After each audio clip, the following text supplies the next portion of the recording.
welcome everyone that you came despite all the cold weather. Oh, she wants. Yeah, I want to get pictures.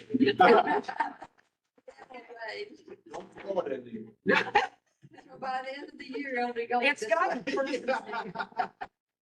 James Hobson. No, I never. You know who James Hobson is? I got his gavel. Been passed down to President to President. Oh, can you all hear me? Okay, you want me to use this? Yes, okay, all right, we're gonna start using it more. Okay, first thing we got, treasurer's report. Is that gonna be Vanessa? We're going to. Wait, you do this. What am I supposed to do? Speak. Oh, that's You right. introduce me as your speaker and then we'll. Okay, all right, okay, forgive me, we're all friends here, so. We have the program first, right?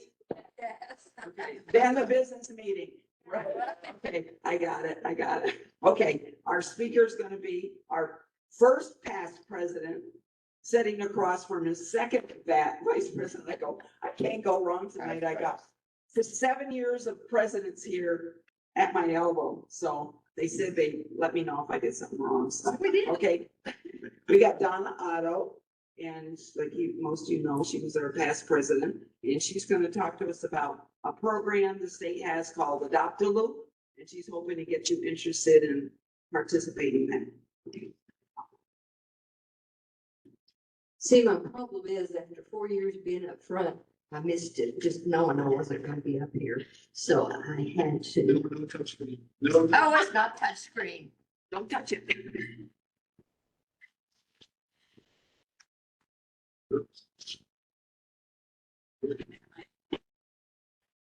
There we go. Yeah. Okay, there's my clicker. Well, you got it, Jared. Okay, and which button is that? See, we're all learning tonight. Yeah, well, we haven't been doing this in so long, I forgot to. This is teamwork. You can tell we are a team.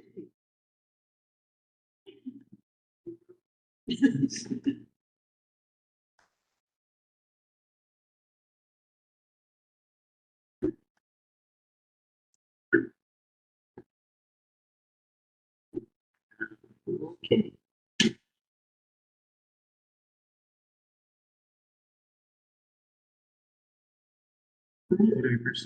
Behind you, it says, saying okay on it. So it doesn't show up on.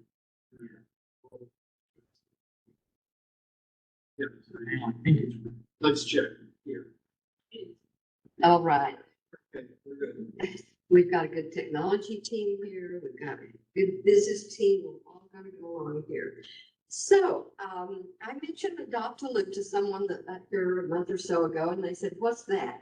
And I thought, oh my goodness, we've had so many things going on the last few years, including COVID, that, yeah, a lot of you do not know what the Adopt a Loop project is.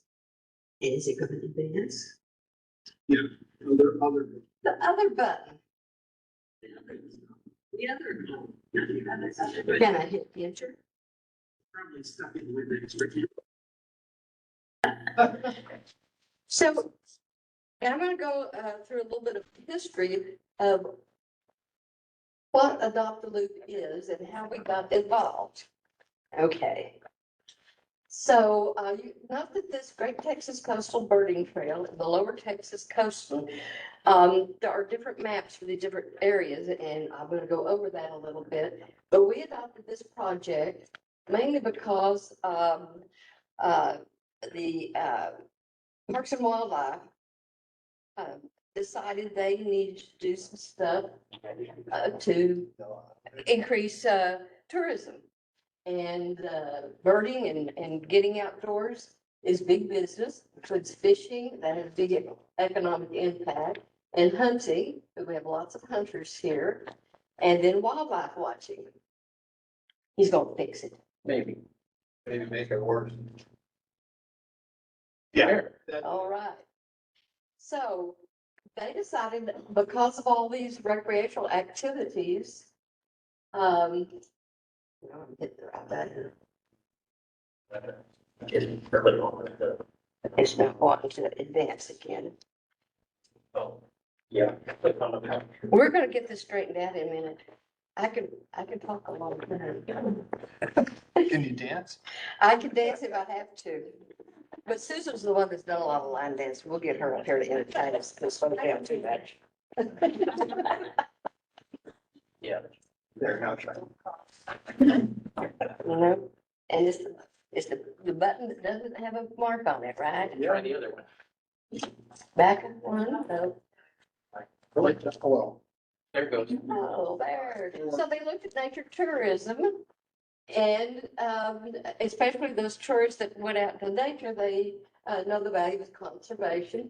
And so they came up with this concept of if they connected several sites into a format that would facilitate people visiting an area, like 2 or 3 places that are pretty close together, and let them know that they can get to each of those sites, that would help in planning visits to our area. And they wanted to appeal to the nature tourists, the birders, butterfly, and those people. Well, and what was going on is they decided, there was this big survey out, and out of the 12 top birding sites in North America, 4 of those were in Texas. So they thought, okay, let's look at birding. And so in 1996, Parks and Wildlife unveiled the Great Texas Coastal Birding Trail. And that's where we get some of our birding events scattered along that trail. And since then, we've adopted other wildlife trails. And you can see there's the Panhandle Plains, the Far West, Texas. And I mentioned this, the Great Texas Coastal Birding Trail, and you can tell these are the coastal trails. This is the lower Texas coast. The coastal trails were completed in 2000 and updated in 2021. And that's when our chapter first got involved with the updates. And now we have about 9 different maps, and I've got a few scattered around. We'll be able to open those and look at them in a little bit. One for each of these big sections of the state that's considered the trails. They include both private and public sites. I had to include the Paladura Canyon one because that's where I started as a master naturalist up in the Panhandle, but also the private sites.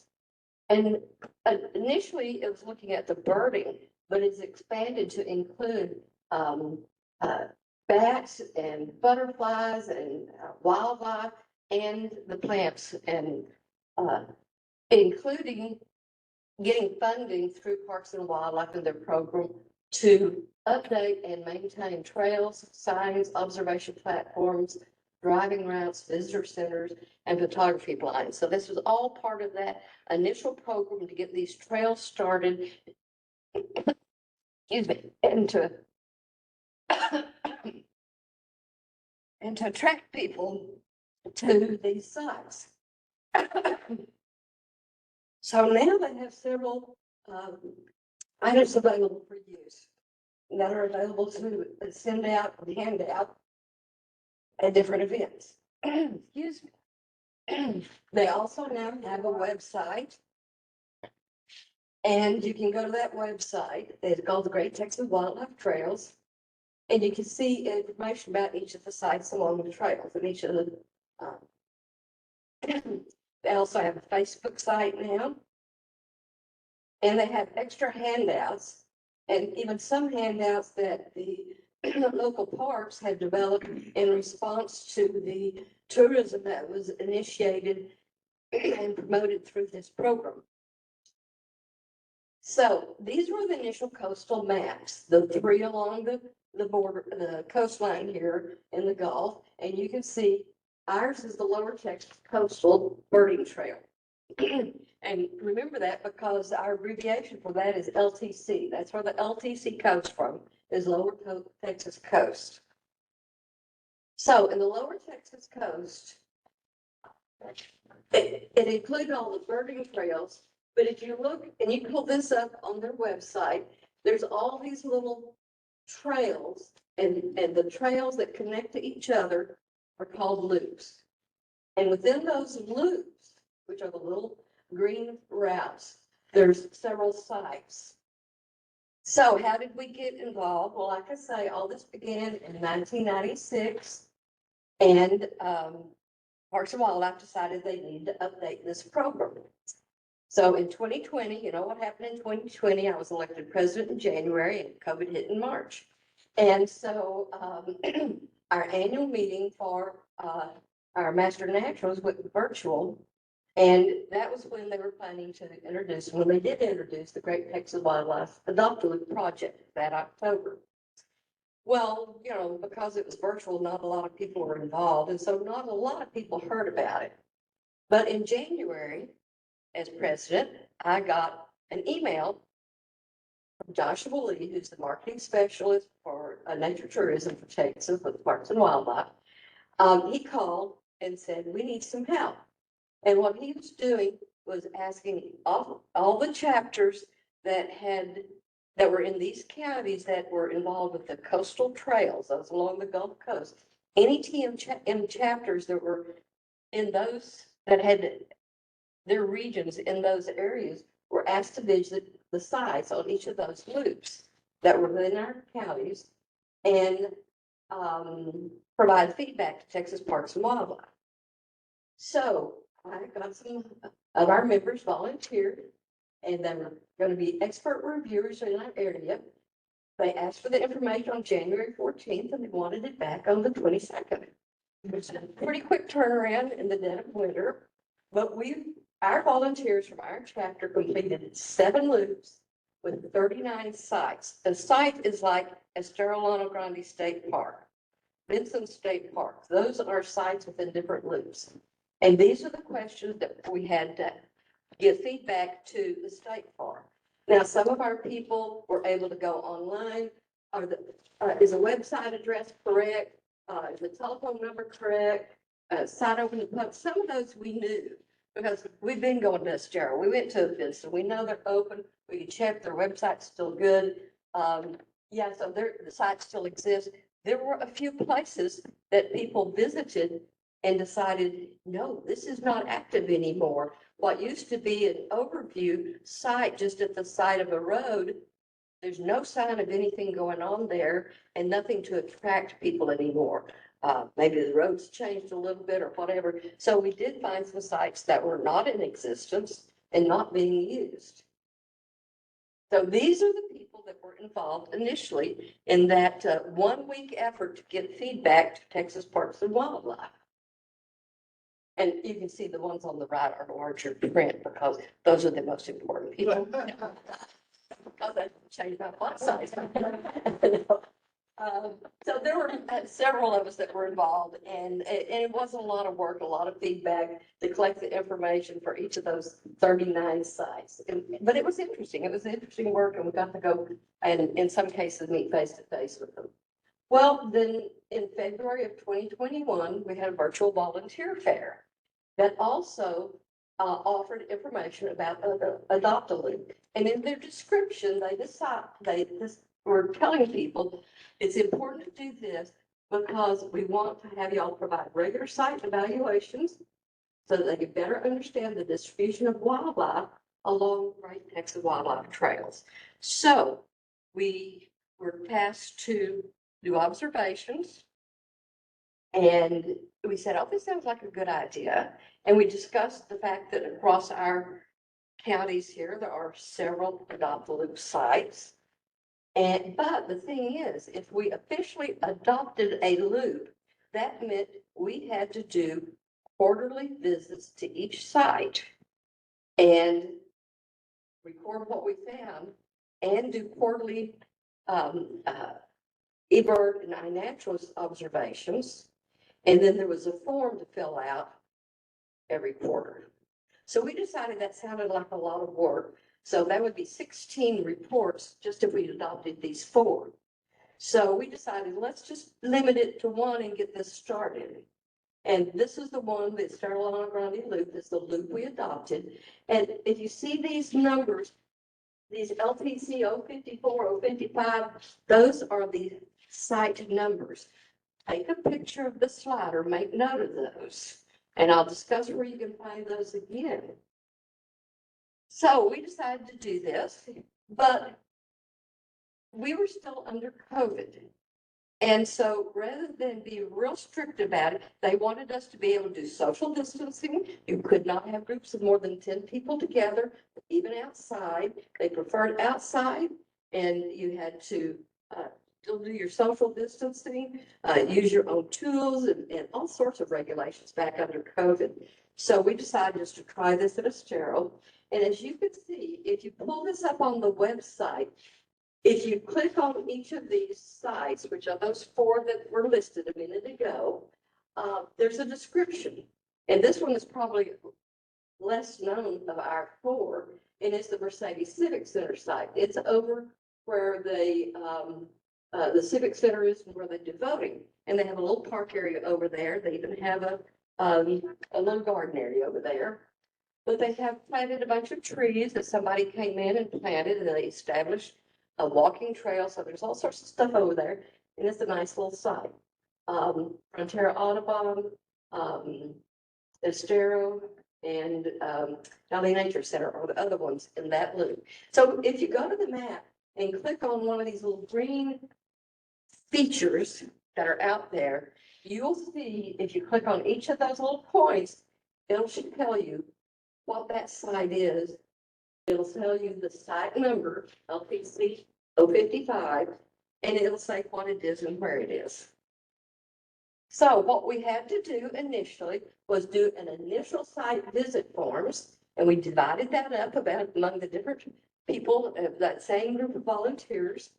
And we all did a site visit to these initially, and which meant we would go and interview the manager of the park or the facility, look at the signage there. Is it good shape? Is it in the right direction? When they first initiated these loops, they did it off of the highway maps, and they would take you from the highway to one site, and then take you to the next site, and then the next site, and the next site, so that it was a loop that you were in.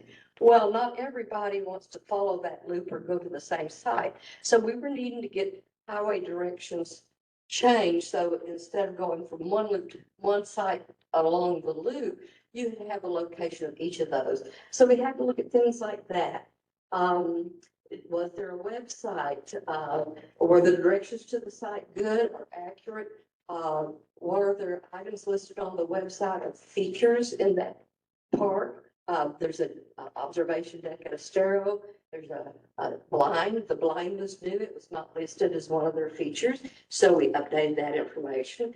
So we did this initial assessment in March of our 4 different sites on our Estero Lana Grande loop.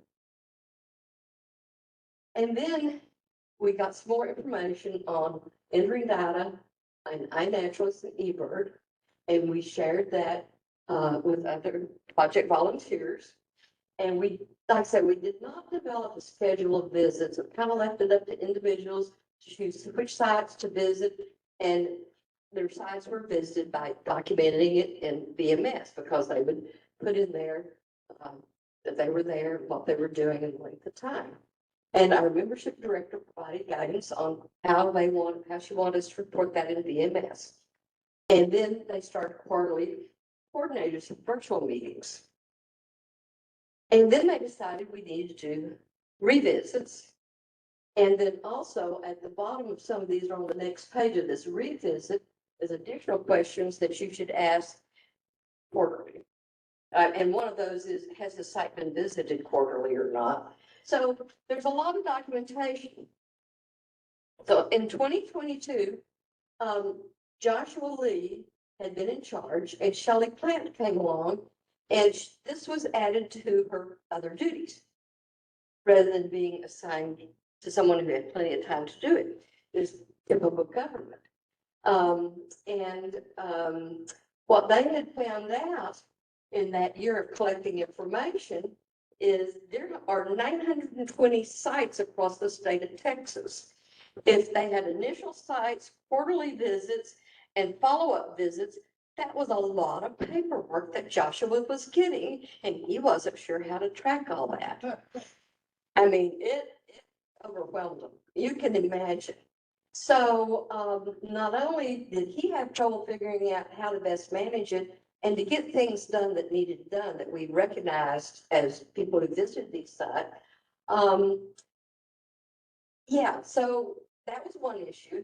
And then Shelley came in and said, okay, so what do you coordinators see that we need to be doing? And so we gave them input as to, well, how can we better schedule these? So they came up with some answers so far as how to schedule quarterly visits to numerous sites. And so we've got a little spreadsheet that helps us figure out how to better manage that. Shelley Plant figured out the status of the program.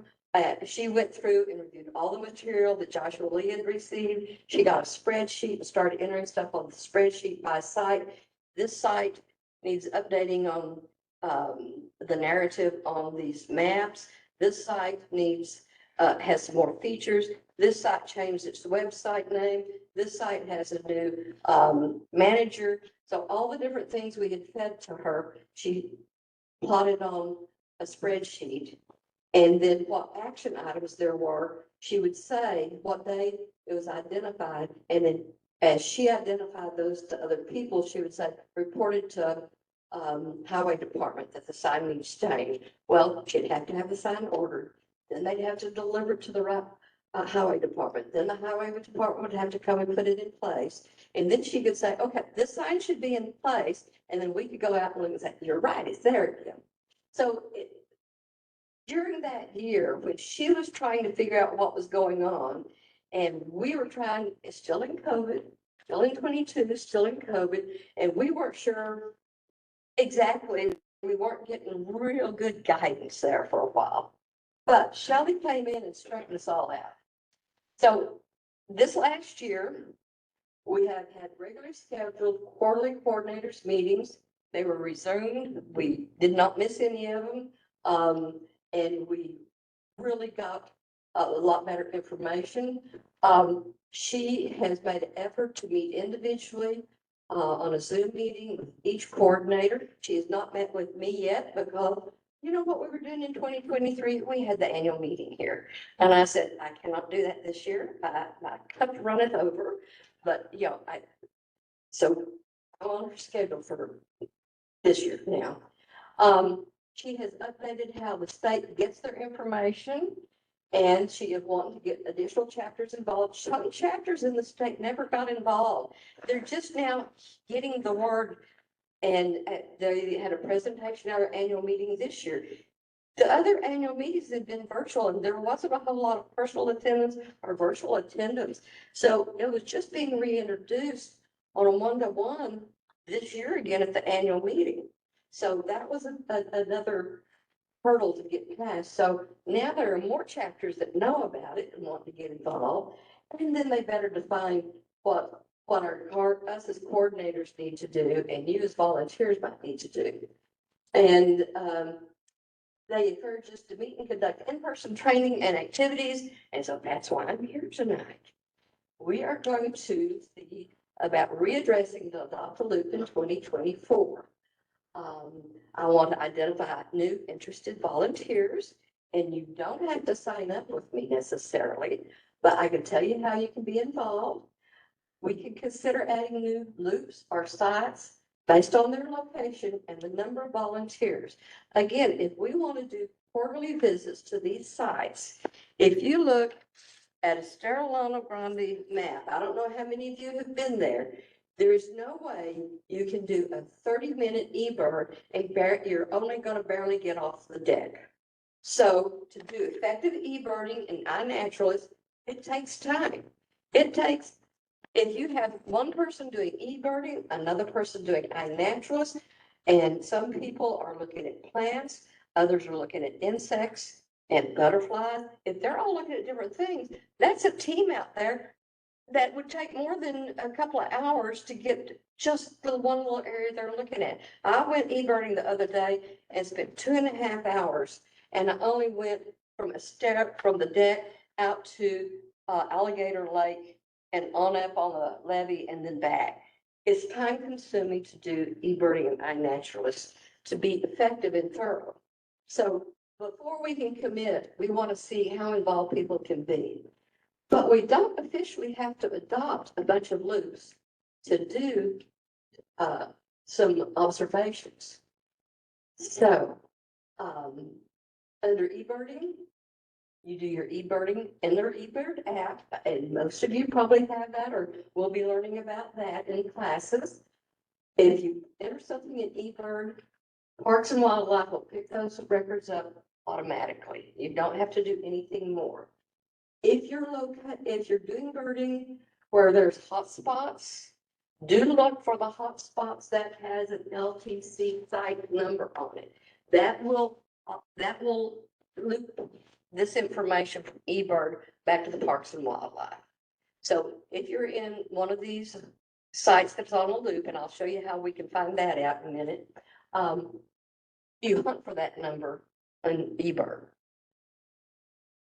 Now, if you're making a natural observation, they're not automatically picked up. Some iNaturalist projects automatically pick up your observations, whether you shown that it's a project that you want the information to go to or not.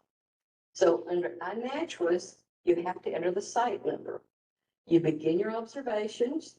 You identify under projects. If you look down there, and I'll have a slide in a minute, you identify the project GTWT for Greater Texas Wildlife Trails, adopt a loop. There's a little drop down, and it'll ask you to identify the site or loop number. You can either do that on the app at the time, or if you do your observations and then take it back to your computer, like I know Joseph probably does because he likes to edit his photos. I've done it when I wanted to edit photos, or I've done it when I know I have more than one photo of the same bird or object or whatever, and I want to combine those as one observation. You can do that, and at that time, you can go in. So this is what your iNaturalist observation looks like. And I'll tell you, this is what I did at, I think it was Frontera. I didn't even remember that I had done it, but it was in October that I went to Frontera, maybe for the McKee's presentation on something. But I was there at Frontera, and then I realized that, oh, I didn't add that to Adopt a Loop. But if you pull this up, and this is very similar on the phone, this is on my laptop, you go in up here to the right where it says edit, and look at that. Do you all realize an old dog can learn new tricks? I figured out how to screen save my computer screen on the slide. And then I figured out how to put a red circle around that I want to point out to you. I am so smart, it just amazes me. But anyway, too many of you young people take that for granted. We were never shown that kind of stuff when I was taking my computer classes. So when you go into edit, it will then let you pull up projects down here at the bottom. And that's where you type in GTWT, and here you'll see it. Great Texas Wildlife Trails Adopt a Loop, and you click on the button to check that that's where you want to add that project to your observations. And when you pull that up, then it'll additionally have a drop down that asks for the site number. And that's why it's important for you to know the site numbers. And that's the only way our iNaturalist observations will get into the Adopt a Loop program and be an effective tool for Texas Parks and Wildlife to utilize this appropriately. Okay, so you've been out there and you've worked 2.5 hours to make observations, and you want to enter your hours into the VMS. It's citizen science. If you look under VMS, it'll be FR citizen science, and you can enter either your e-birding or maybe you're making iNaturalist observations, either one, for Great Texas Wildlife Trails Adopt a Loop project at site. And you say Sterolana Grande site number 058 or whatever it is. That's your VMS entry. It's the when and where and what you're doing. Now, if you're at one of the state parks, that's one of the sites, the citizen science entries for our state parks, any work we do at the state park needs to be entered under that state park name. whether you're volunteering for whatever, you want to go into that state park name. But they also have citizen science, FR, citizen science, and then you enter the same e-birding, iNaturalist at so-and-so place, and you'd already put in your hours. So that's how you enter those entries in VMS. Now, you're not just looking at birds anymore, like I mentioned earlier. You can do plants, insects, animals, wildlife. And then I mentioned editing, and that I had been to, I think it was Valley Frontier Audubon back in October. Well, when I went to look that up, I realized that's one of our sites. I had not added that. So if you have in the past, starting at some of these locations, iNaturalist more, eBird to be captured, you can go back. I can go back to those October iNaturalist postings that I did. I can edit them, add it to the Adopt a Loop project. And the 10 minutes or whatever you might spend, you're not out doing observations this time. You're editing your observations to include them in this project. That time sitting tomorrow when it's too darn cold to be out, you can edit some of your observations and add them to the project. And that is still volunteer citizen science time under that project. And yeah, go ahead. How far back would they want? I went back a couple of years when we first did it. I don't know that there's any, and I know you've got tons of stuff that you could probably add.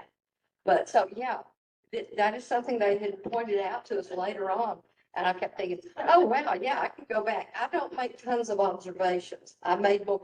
Also, if you out and do City Nature Challenge, you enter your observations for doing that is Citizen Science City Nature Challenge. But you can go back, spend a little bit of time, edit those, add them to this project, and that little bit of time changing and editing those included in the project will count as citizen science volunteer time for this project. So you can get some more hours in real quick on these next couple of cold days if you want to do that. So our chapters area is Starr, Hidalgo, and Cameron counties. And even though we haven't adopted the loops, you can still do iNaturalist observations under that project name. Because several years ago, it may have been right after the VMS system was changed. We were told as a chapter, we had to identify all the projects that we were going to allow our members to count. And so we came up with a list that I think was on our website, I think it still is, of all the different projects. Well, in 22, when we first started this, we had said, this is a project we will add to our list, or it is included and approved. So any iNaturalist observations you may make for any of those projects, they didn't want us just going out and randomly doing observations. It's like I was at Valley Nature Center. I don't remember why I was there. I did not specifically go to do iNaturalist or eBird. I was there incidentally for something else and I took some pictures. I cannot count that as observation time because I wasn't deliberately doing that for eBirding for one of our big projects. But I can go back and edit it and count that as the Adopt a Loop project, but just the time I edit. So there, like I say, there's all things you can look at. And if a loop is officially accepted as a chapter project, and like I said earlier, then quarterly observations and regular site visit checklists are required. So there's pros and cons to that, but right now we only have the Sterolano Grundy loop. So take a minute, we have time, I talk fast. I scattered around the room some of these maps. And we're going to turn the lights back on. Take a look at the maps for a minute. That way, I'm not going to take you to their website. I think everybody can figure out how to get to their website and where to find their loops. But these maps are available at lots of some of the different parks. They're available at tourist information centers. And I picked them up off and on. They cost a couple of bucks, $3 for this one. And so open these out, and I just want to show you when I open this out.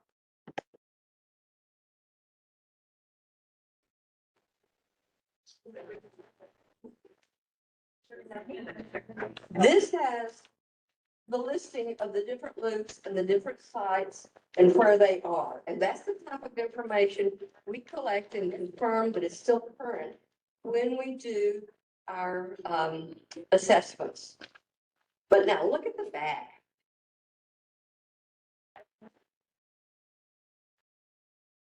A beautiful artwork. That's worth having the map for.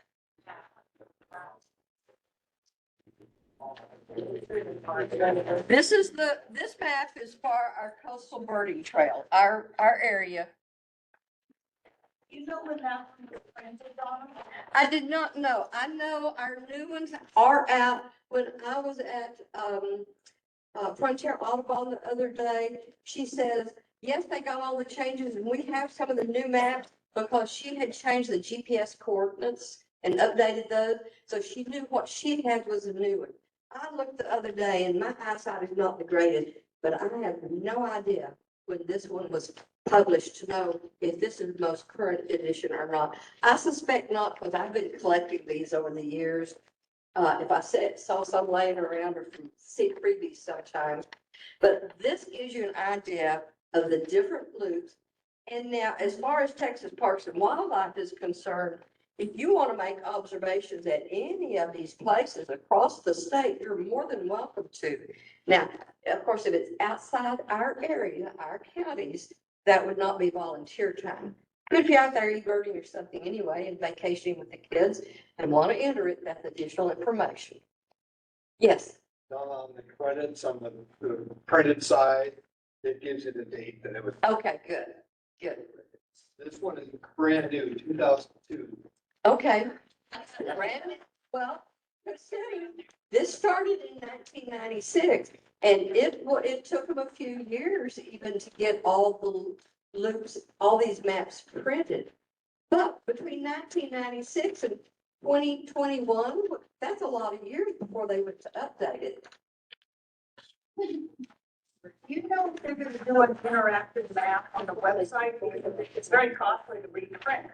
Yes, there is a map on the website that it's like that of the slide I showed. If you go to each of the sites, you just touch that and it'll give you directions, the name of it and its location, its telephone number. So yes, the website is very good. Yeah, it's on the website. Oh, and she's got it pulled up over there. I wasn't gonna try and do that and lose my PowerPoint too, so. Do you buy all these maps? Probably only a couple of them. Some have been given to me, some I've swiped. And I mean, I borrowed definitely. Yes. For our new class members and let them know about our training for citizen science. Yes. Yeah, okay. So if you're a new class member, or even if you haven't been doing this before, the class will be going over eBird and iNaturalist training, so you'll understand better how to get access to these. And for those that are not TMN members, anybody can enter stuff in iBird under citizen science as a citizen science project. You do not have to be a TMN member. You just have to have an iNaturalist account and be able to post on there, but anyone can pull up these projects. So you don't have to be a TMN member. So get your husbands or other friends involved so that they additionally can put some more information out there. So what they're asking us to do is to make sure sites are on the map. So and we want to look at the newest stuff on the website. Because like I say, sometimes sites go by the wayside. And then sometimes they close. Sometimes they close temporarily, but sometimes permanently. And then sometimes you get new sites, or you may know of a site that, ooh, this would be a great site for the birding trail. And then we could collect the information, turn it into them, and let them know about a potential new site to add. The other thing we can do is these maps like the Lower Texas Coastal Birding Trail map. We can buy those in bulk and then sell at market rate to raise money. We could get some ordered. I can order them through Shelley Plant. We can sell them at Home and Garden Show. So that's, we could, or if we wanted to do it, we could sell it to each other, to you members. You know, it's a couple of $3. It's not an expensive, well, it might have gone up because I'm not sure how old that one was, but if you're interested, that's a good item that we could sell for fundraiser. They offer free rack card holders, and then some of those little brochures that were out there are free to us. All we have to do is email her, say we're going to have this event. We'd like some free rack cards and racks, and they'll send that to us. And link to a Great Texas Wildlife website. They have the website and a Facebook page. So don't hesitate. And I have not seen tons of postings on the Facebook page. So it would be nice to see us get some additional items, pictures of what we're seeing down here on Facebook. And I'm not sure if you can post directly on Facebook. She's going to check that out, but we might have to, I might have to send them that to Texas Parks and Wildlife. So if you're interested in this, I would say begin recording your observations and record your volunteer time. And you have my email address. I try and answer my telephone. A lot of times my phone will tell me when it's spam. And if it's a 956 number, or if it's Ohio or Indiana or something, I figure that's somebody. If it doesn't identify it as spam, I usually answer. But you can always email me. I will be offering additional iNaturalist training. I've already talked to Valley Nature Center and Frontier Audubon. They're interested in me doing iNaturalist training. And on February 8th, Craig Hensley with Parks and Wildlife is going to do a Zoom training for Train the Trainer. So I'll take that training and then be better prepared with some slides that they provide us so that I can do more training. And we can certainly, a lot of us already do iNaturalist. So if you're new as a student or haven't been using it or interested in doing that, ask other members. They probably will know somebody who uses it. I know some use it extensively. You probably use eBird. Today, when I put a report in, it was sent my 4,717th eBird report. Okay. Oh, and I just got a notice. I do the other citizen science I do is the Coco Rajas. Don't ask me what that stands for. It's for collecting rainwater information, the amount of rain, and you do daily observations and send it in to the National Weather Service through this. I've logged my 1,000th entry into that. So there's all sorts of citizen science things you can do. Yes. John Brush does the training on our naturalists. Right. 25th. Okay. And if you can't go, yeah, I mean, that's for the class, but especially with City Nature Challenge and other things coming up, there will be more training opportunities.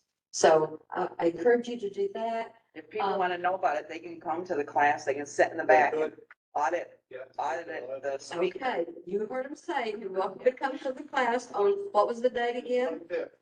25th. January 25th. Or John Brush, iNaturalist training, and other members are invited to come sit at the back and listen to that.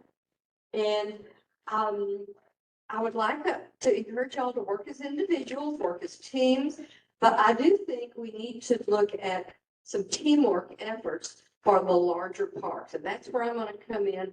I'm going to try and get a team to say, okay, it's going to be pretty this weekend. Who can go do observations at Estero? And then whoever shows up, I'll say, okay, who's going to do e-birding? Who wants to do butterflies? Who wants to do this? And we'll assign different parts of the trail so we cover the park as much as possible. That way we're assuring to get better coverage instead of me going out. Oh, I could go out once a week and do e-birding and not cover all the areas that we're not probably. So think about that. Think about documenting birds, plants, butterflies. And if we get together and do it as a team, then we can go have a picnic or eat out at Nana's or something like that. So the current goal is to ensure that required quarterly visits and site checks are completed at our 4 sites that we've adopted as the loop. And then look into the feasibility of adopting additional loops and the reporting that has to be done along with that. Because what I do now, before they send all that stuff to the state, now you all would be sending all that paperwork to me, and I would enter it on the spreadsheet. That's still a whole lot better than one Joshua Lee getting reports from 920 sites on a quarterly basis. So, but even 4 sites on a quarterly basis could add up. So any questions? Yes. So if I wanted to go to like Sellville Ray and I did observations up there, I can kind of adopt a loop. If Saldell Ray is on the map, and I'm suspecting it is. Yeah, you just be sure what you do need to do, and to assure it is a site on the loop, is get that LTC number off the website. And I can tell you, if you go to a park, most of these places should have those signs saying Great Texas Wildlife. It says GTWT, and then it says LTC 057 or whatever the number is. So there'll be a little bitty, it looks like a street sign almost. So they're easily overlooked. They're not always where you think they would be. The one for Estero is past the main entrance to the south, because there was a loop that where you came to them, you came from the south up. Well, I'm sorry, I don't go that way to get to Estero. So I've never seen that sign until I went looking for it. So, yeah, if you can do anything in our counties and at any of those sites that have the LTC numbers. So go out there and start. Even just making these types of observations really adds to the program, because what they're looking at is increasing the visibility, so that visitors to the park, before they get there, they can look at the site information. They can look at reports in iNaturalist to see what's been seen. It's kind of like e-birding. If you see a special bird, it's going to be alerted. People will go to see on these sites, what am I going to see when I get there? Do I want to go there or not? And so if they see that they might see a bobcat over to Estero, if you're there at the right time of day, you're walking down the trail, not thinking about it. They're sneaking along behind you, watching you to see what you're up to. And you turn around and there they are. So, any more questions? Yes. The quarterly checklist for volunteers, is that done on paper? It is digital. You can, I printed it out and took it with me to the field, but when I came back, I just typed it in and sent it electronically. So is that what you would expect the volunteers to do? Only on those loops that we adopt. Yeah. But yes. And quarterly, you skip over some of that. A lot of it is, did you do the observations? And if you can say, yes, I did an observation, you might want to make a note when you win. What I did when I entered my entries, what I did at Estero is I put the basic information in that it was Great Texas Wildlife Trails, Adopt a Loop, Estero Llano Grande, site number such and such.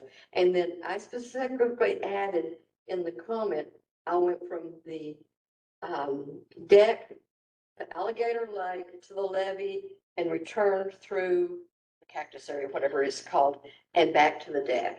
So that way I could remind myself where I had been on that day. So if I want to do a different area next time I go, whether I do e-birding again or whatever, I know I'm looking at a different loop. And I knew I did e-birding that day. Well, e-birding will track your map anyways. Yes. Yeah, and that's nice because it lets you know how many hours you were out, Where you went. where you went. And so that's nice. And that also means that it'll geolocate those observations so that's good for kind of better than just the unnatural stuff because it does better locations. Other questions? There were some limits on how you can report e-birding time, isn't there? Do they have the same limit on like per location or something? I don't do e-birding, I really don't know. I think they let that go. That was a controversy a few years ago. But Yeah. Well, it's like when they first mentioned this, they said, well, how much time can we claim? And they said, 30 minutes to site visit. I'm sorry, you cannot walk the trails at Estero in 30 minutes.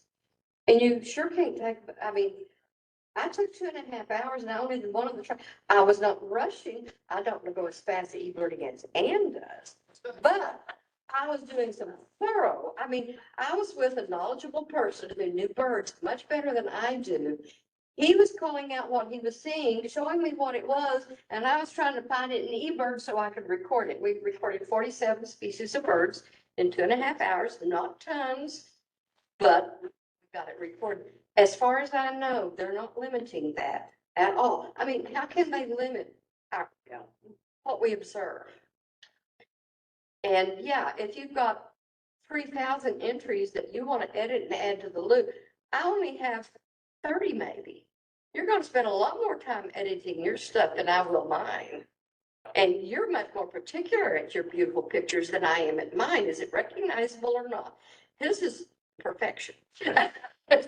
He has beautiful observations, and that's wonderful, wonderful. Okay. Other questions?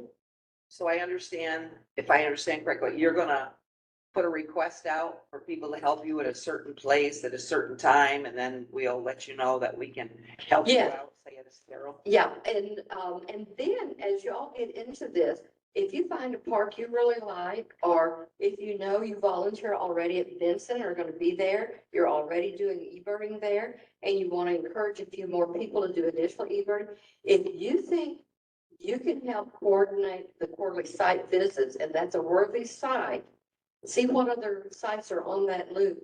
Is that manageable as an additional loop for our chapter to adopt? Or should we just encourage and coordinate more visits to that?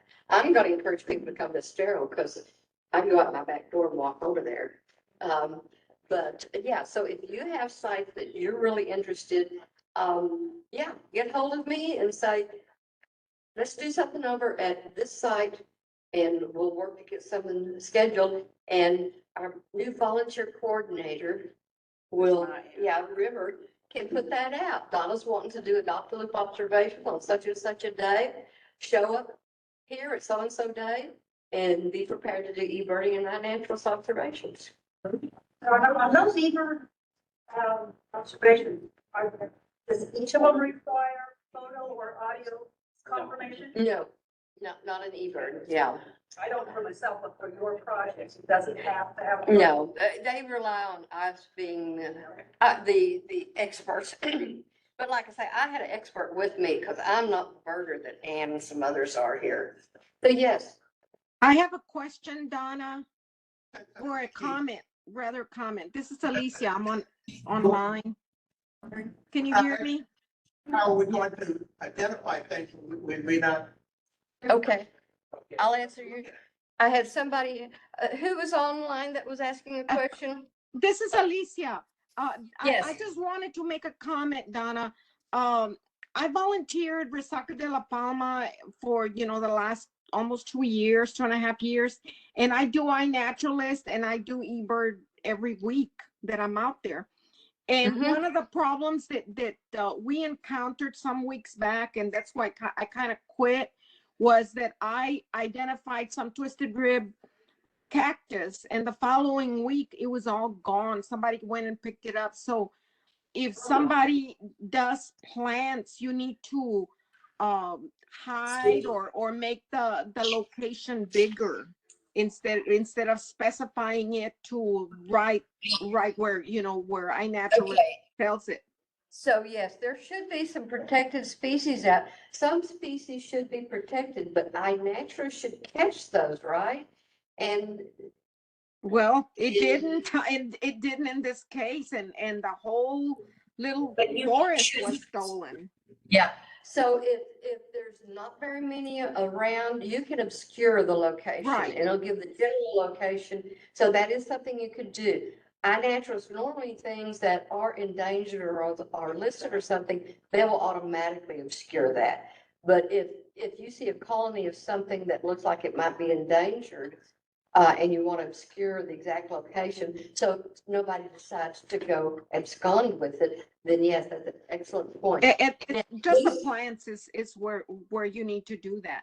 The anything else, moves. So there's no, it's okay to do it, leave it as is. Right, But the right. plants, it's important to obscure it, the Yeah, location. those other things will move and be relocated on their own, butterflies. Now, we had the question in the back, we're not the experts.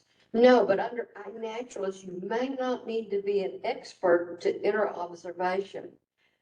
What it'll do, and if you get the iNaturalist training, it'll talk to you about, you take a picture of it, it pulls it up, and one of the top things is, what is this? If you don't know what it is, you click on that, it'll try to match it up as much as possible to what they think it is, and you can select from among those. If all you know is it's a bird, you put that in, you don't have any clue as to which bird it is, and then other observers will be looking at that, and they can help identify that. And when you have several that have identified that, then it becomes accepted into the, what is it called? Yeah. So that's the answer to that. You do not have to know everything. I don't know all these plants, but I can usually get a good enough picture. And some of the training will tell you on iNaturalist, take more than a picture of the leaves. If it's blooming, take the bloom. If it's got some stems, or if it's a bush, try and get the character of the bush. Then I'll look at the stems and then look at the blooms. So you have 3 photos of the same object. And then you combine those when you edit it so that they know that's all one plant. Yes. I was just gonna say, they told me to also put your hand by it so they can get an idea of size. Yes. Perspective. Yes, to get perspective, and also through Texas Nature Trackers, you can get a little inch scale so that if you have small blossoms or something, and I know in archaeology, we have a scale thing that's in black and white that you put in every picture. So yes, that's a good idea. If you've got a scale or ruler, it'll show up in a photo, and it's something that's not going to move on you and leave before you can get his picture. Otherwise, I know people put down a nickel or a dime, a penny, something that's recognizable inside, beside an insect. If you just, wait. And until you finally get that in the picture with it, so you can get the scale correct. Okay, anyone else? Well, thank you so much. I hope this has motivated you to go out and get some observations, but not in the next couple of days. Take it easy at home. Look at some of your iNaturalist postings. Look at on the website and see if there's some editing you can do to add some observations to our Adopt a Loop project. Thank you. Thank you.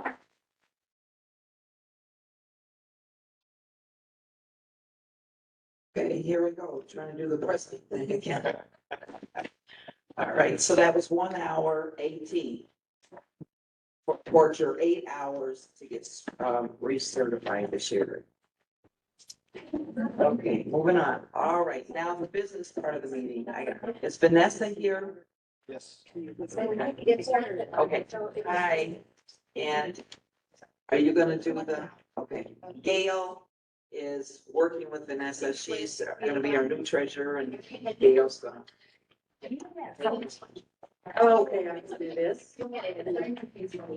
Okay, so yeah, we closed out the year, and I do want to thank Vanessa. We are assisting each other for a while, so you'll see both of us working through the treasurer, and so any questions you have would be for either one of us.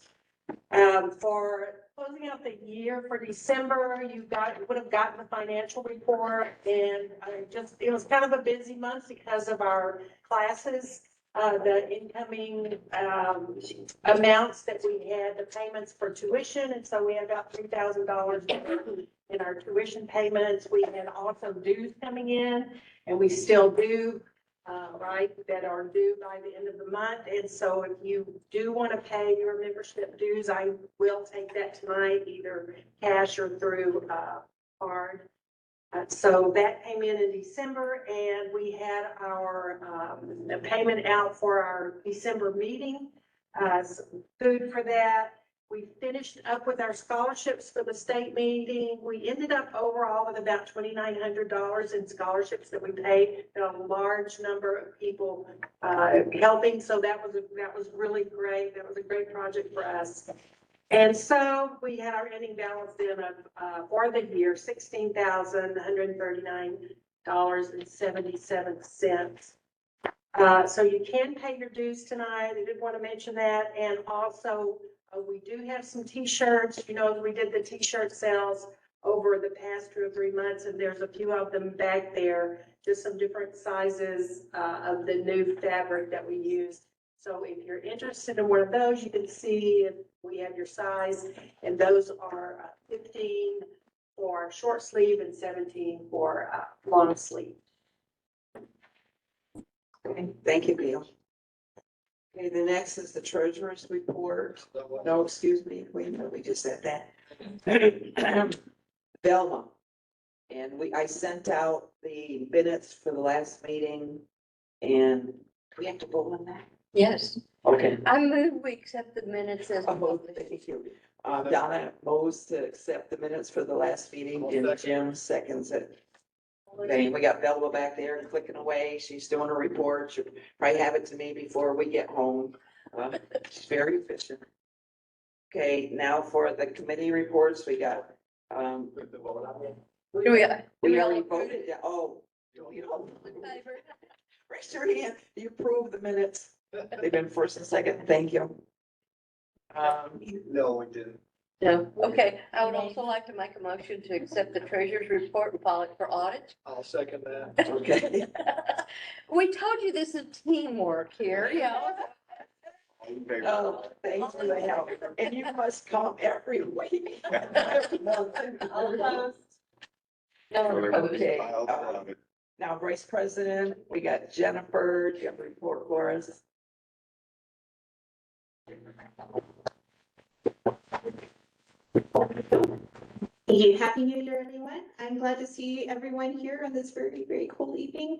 I am working on lining up programs for the year, and some people have reached out. Thank you, Donna. We have some other people who have reached out saying that they have programs that they would love to share with our chapter. So if you have a program that you would like to present, please let me know. And I'm trying to fill up slots for the years. Thank you. I have one. Do I get help on putting a slideshow? Yeah. Okay. I have something. Birds of the Rio Grande Valley. We have 26 endemic species. I'm all about the birds, so I'd like to tell people the birds to be watching. Okay, Ronnie's not here for membership director, but he came to our January meeting and he said that, well, for the mentors here, I'll pass this on. He said only 13 out of 29 in the last class certified. So, So I do have his report. If Oh. you'd like for me to- yes, please do. Send me a You're slide. waving at me. This is the- You want to get up? Yeah, we're learning together. With our little help. So he sent me the slide for the December 2023 monthly report. There is 149 hour entry eligible members, 120 active members, 29 in training from 21 to 22 and 23 classes. There's 21 unique members, 14.1% logged service, AT hours through 19 unique service opportunities. And then 19 unique members logged volunteer hours through 13 unique opportunities for 298.5 hours. And then there's 14 unique members logged AT hours through 6 unique opportunities for 27.75 hours. Let's see. So the December 2023 monthly impact data summary is 298.5 total service hours worth 8,519.19 is the impact. And then year to date, it's $157,926.09, which captures 5,533.5 hours. And then for the year for AT, it's 14 advanced training hours. And for the year, it's 761.5 hours. That's a lot of hours. And that's all he. That's good, thank you. The one number 6 on my head is 14 people. 14 people in the chapter did AT last month. That's, Hey, Ann, yes, this is Roberta. I don't know if you can hear me. we can hear you. I wanted to Okay, get a big box of material for your outreach. I know, but my guy friend said I could not drive today, so I had to stay home. Oh, okay. All right. We forgive you. Yeah, All right. thanks. What can I do for you? But I do have an outreach on March 23rd from 12 to 4 if anybody wants to volunteer. Okay, where is that, Roberta? That's in Edinburgh Outreach. Okay, is that their expo? Edinburgh Expo? Exactly, yes. Okay, all right. I will check if anybody can, and what are the hours? Could you give us date and hours again? March 23rd from 12 to 4. Okay, We can, and they don't have to do the whole thing, right? They can do shifts. You break them up for shifts. Exactly, yes. I'll be there the whole shift. Okay, all right. Okay, if anybody out there or even in the room wants to help her out, do a couple hours at the Edinburgh Expo and have an outreach booth. We have rec cards and business cards to hand out to people interested in joining TMN. Okay, thank you, Roberta. You're welcome. Thanks. Okay. And Yeah, we need a little bit of clarification on what the Edinburgh Expo is. And where it is. I mean, I know it's in Edinburgh. yes, yes. Let me see. I think they hold it at their municipal, you know where the park is? who What? It's Is what? it at the Edward World Work Center? I have to find my phone. Yes, it does say the municipal park location at 714. Your birder, you know where that is, and then they have, yeah, the wetlands, Edinburgh wetlands. Behind HEB. No, Put the information out to everybody. That Okay. way they'll have all the details. Well, and if you give it to River, that'll be a volunteer opportunity, and she can give you Roberta's information for coordinating with Roberta. See, and that's what I don't understand. I know I understand that I'm the outreach person, but how do I okay, you're outreach not on to your these own. We're people? not throwing you out to the wolves, no. If you get the information to River, River will put, send it out to all the members and they will contact you. Should she have her? Am I crazy or what? So should I send it to River? That's Yes. great. River, all the Oh, information. And she'll- perfect. and Perfect. hopefully they'll contact you and you'll get a full schedule for the day. Right. Excellent. I have others, but I didn't know what to do. So I will send it all to River. Anytime you don't know what to do, call me. I will. Thanks. You're great. So far, we're great. Robert. Okay, that expo is, they have booths and, is it gonna be open to the public? I hope it's just spring and it's open to the public, okay. And it comes in and has tables and with like furs and pelts for people to look at and tracks and it's all nature stuff. Let's see. Okay, do you have any awards? Yes, actually, we do have one award. Okay. It's for Ann, Whitney. Anybody? Yes, she reached her 500-hour milestone. Okay, 500 miles, hour milestone. Who cannot hear me here? Someone. Well, because it, they're automated. That's why I have to repeat it, sorry. That's okay. Thank you. Oh, you're welcome. Okay, Anyway, so, that's the award we have so far, for this month. okay. Okay. Thank you, River. Okay, and, let me see. Anita, are you gonna give us a report on, from where you are? And are you looking for Anita Westervelt? Yeah, she's online. She's online. Did you I get- see her. Okay. I see you, Anita. I'm here. Okay. Texting Donna back. I'm sorry, we're disrupting your meeting here. Put that phone down. So what was the question? Our report. Thank you. Jim keeps me on track here. Do you have No, anything I- to report? Been kind of sick. I don't have anything to report. Okay. Well, I hope you feel better. Yes, I'm I got to the doctor. I'm on Paxlovid. I'll let y'all know. Paxlovid. My fare. I don't know what that's for. If COVID, Paxlovid, we've seen the commercial. Joseph, do you have anything to report? Anything you want to tell us? Nothing I can think of right now. Okay. Moving on, let me see. Judy Perkins, advanced training, field trips. She's not here.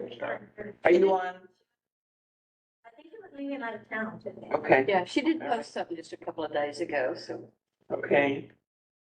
Anybody that has, we have volunteer project coordinators. Anybody wanna? Jennifer, do you have anything? We have like 4 projects going on. I'm a coordinator for each one. So earlier this month, the officers met and we did a planning session for this year. And some of you may remember that last year I talked about a potential chapter project at Frontera Audubon in Wesco. They have an inspiration garden and it's very overgrown, and it would be a really great opportunity for us to do educational plantings of native plants so that the public can learn more about why native plants are important. They would need to be cleaned up and we would have to design and plant the garden. And as Donna mentioned in her presentation, last year we had the state meeting here and that sort of took over everything. So this year we're looking to focus more on our own chapter projects. And so once this cold spill is over, I will be contacting them and some over, well, it's supposed to be over by Wednesday, I hope. Yeah.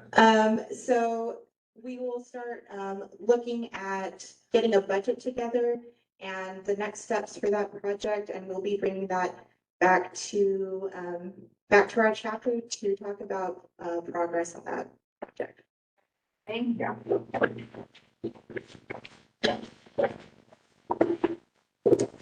Okay, now it's my part. Now I get to talk. Let me see.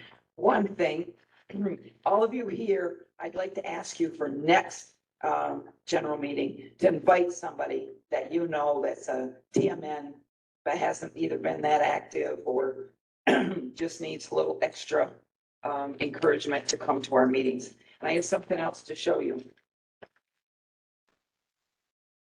You know what these are?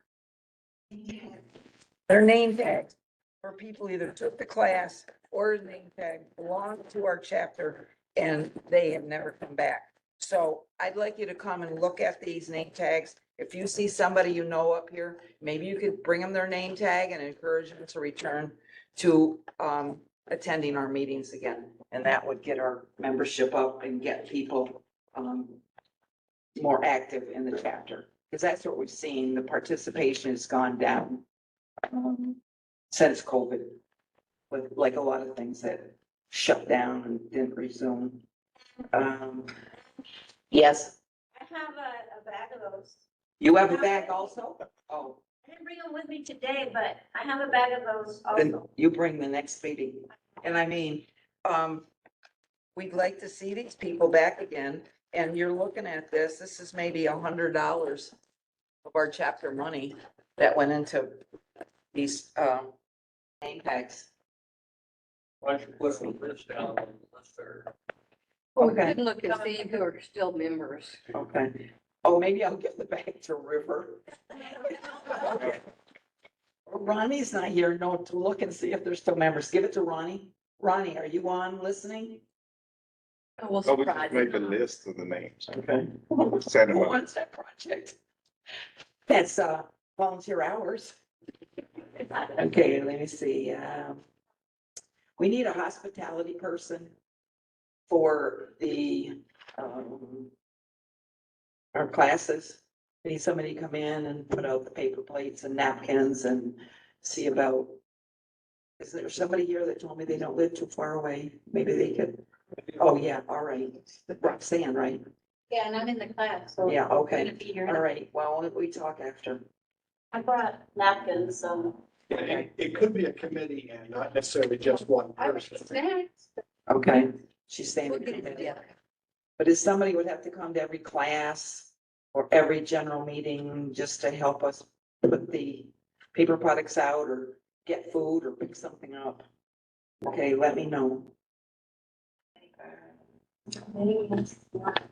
Okay, if there's mentors here or mentors listening in, we had 13 out of 29 people at the last class that graduated. So we had 29 people in the class. That blows my mind. And only 13. But Jim will be working with them. We're trying to get some more people. Some of them have been in contact with me, so hopefully we can increase that number.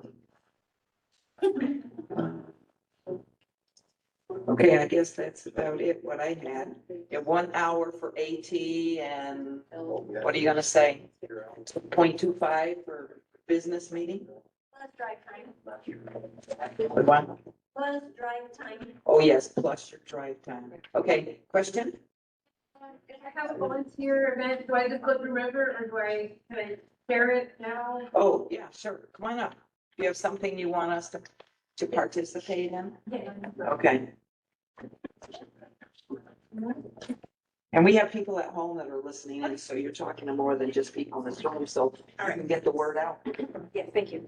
Hello, everybody. My name is Michelle Medina, and I primarily do work that focuses on families and children. And so there's an event coming up in partnership with It's Time Texas Community Challenge. It's going to be on March 3rd, and it's going to be free for families participating in that program. So really anybody who wants to sign up. It's at Benson State Park.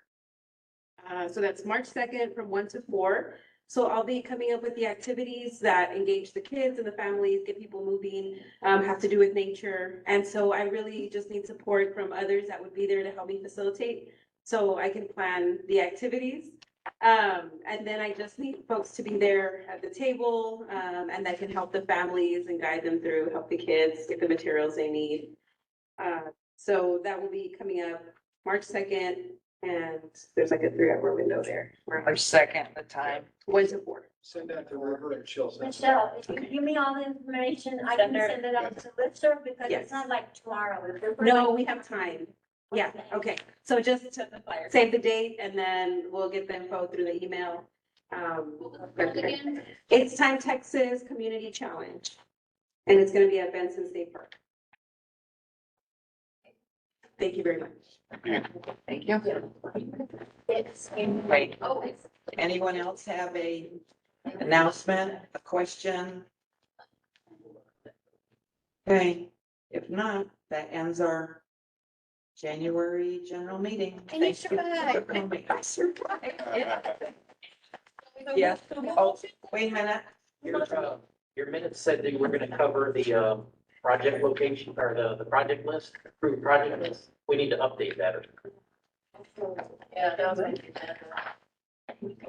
Did I make that out? Or somebody else make that up for me? Let me see. No, but it's something we could address with the board Okay. to update it and who's gonna update it. Okay, well, the projects that I had, we had Jennifer Frontera, Robert the Pollinator Garden here, and Becky Vandy Cook. And that was our projects and the coordinators for those projects. Is that what does that cover that, Joseph? You guys can do it at the board meeting, but on your thing, we need to discuss the list of like 50 different locations that we can do INAC, staff, eBird and stuff like that. The stuff that's on the agenda. Yeah, that stuff, when you report to the event, what can count as citizen science for our chapter? And Adopt a Loop is not on that list yet. We'll discuss Okay. it at the board. Well, we'll discuss it at the board. Yeah. Okay, that's a good way to, And it's also saying Jim is a public talk. I also said what? Jim? Oh, give a report about the class, Jim. Was that on my list? No. Thank you. So report on the class, and I think we need a motion to adjourn too, don't we? In a minute. Yeah, once I'm done. Well, we could adjourn before and then you don't have to listen to me. I think our class is kicked off very, very successfully. 24 members, our new class members, I should say, and 3 returning that are making up hours from the year prior. So we had our orientation last Thursday. I think it went extremely well. Thanks to Tom Butler for his presentation. Javier did a presentation as well. First official class is Thursday. As Ann said, we do need hospitality, and it sounds like we got a small group that'll work with that. That's terrific, wonderful. Roxanne is in the class, and she's our board representative from the class. She's taking this beautifully, taking this on beautifully. Nancy is from the class. She's here. Serenity, thank you. Serenity's here. Judy's here. So I just wanted to recognize Anybody class else? members that are here.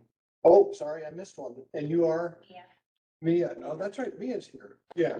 So, there may be people online. That's true that I haven't recognized because I didn't look at who was online. Well, Roberta has got her hand raised. Go ahead, Roberta. I guess you didn't need to say something. So anyway, I think the class has started very well. I'm very pleased.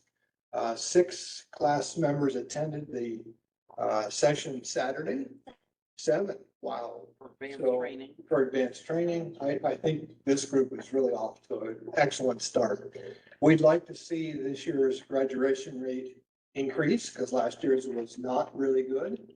And so we're working very hard to encourage socialization, mentors talking to students, students talking to students, you guys talking to the students, to encourage them to stay involved. So I think that's my report here. Okay, thanks, Jim. Yeah, okay, do we have a motion to adjourn? Housekeeping. Oh, housekeeping. Okay. The church was not very happy with us. We had a class Thursday And they went wild. and they went wild. They went wild at us. We thought we did the best of putting it back together. It was so bad that Robert came in early and took pictures so we can put it back exactly the way they want it. There was just some things that were out of place, but nothing really to get excited about, I guess. Nothing. But for the general meetings, we're doing okay. I mean, we didn't move too many tables around like we did with the class. That was a problem. One table. And so make sure that everything gets picked up. We have food, trash gets thrown out where it needs to be. And then we'll take care of the rest. So why do we have to move them for the class? Like, it looks pretty good. We're all being able to see up front. I mean, that's, Sitting for 3 hours or so. Yes, turning sideways, looking at a screen for 3 hours. yeah. Okay, just asking. Well, we can ask the students next time what they think. Yeah. Roxanne. I think the biggest thing was one of the tables was missing. I think if you just know what it looked like when we came in and we leave it basically in that order. I think we left a couple of things and he worried about that and.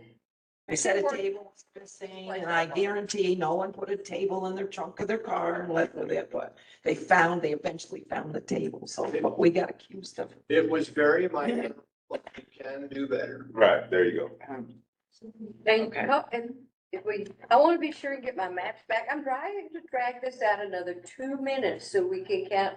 Yes, yeah. Yeah, we're gonna go from 0.25 to 0.50 for the business meeting. Announcement, we have another announcement. Anybody else have an announcement? How about anybody at home? Okay. More volunteering. Yes. Elizabeth Eddy said she can help at the hospitality for the general meetings also. Oh, good. Okay. Elizabeth, can you come Thursday? Robert, what time do you open the door? 5:30? 5:15. 5:15. Could you be here between 5:15 and 5:30 this week? And we can talk about your being the hospitality person for us. Yes, Mia? And we should just make a hospitality committee, a Okay. planning committee, and that way those who are interested. Okay. Kind of like. You think from the class, you think they'd be Roxanne and Mia, okay, and Elizabeth? Maybe you can spearhead it. So, and Nancy, come, this Thursday before class and we can talk about it. 5:30 is fine. 5:30 is fine. Alrighty. Okay, thank you. All right, now you can claim, oh, Joseph has something. Got her hand raised. Anita? Yes, don't forget, Jim, to talk up WOWY for the new class members. Tell them how exciting it is. And how they can get AT hours towards, AT hours, volunteer hours, both. You can get it all. Will do, Anita. Thank you. Ronnie, do you happen to be on here? Did you make it? No, I don't see it. No, okay, thank you. I was gonna give him this job right here. I guess I'll put them all back in the back. You'll take them? Okay, all right, thank you, River. Okay, 1 hour AT for Donna's presentation and 0.50 for volunteer to business meeting. Okay, a motion to adjourn. Okay, and Jennifer's second that. Okay, good night. See you next month. I survived. Congrats. Yeah, this is all you're doing. Me being here.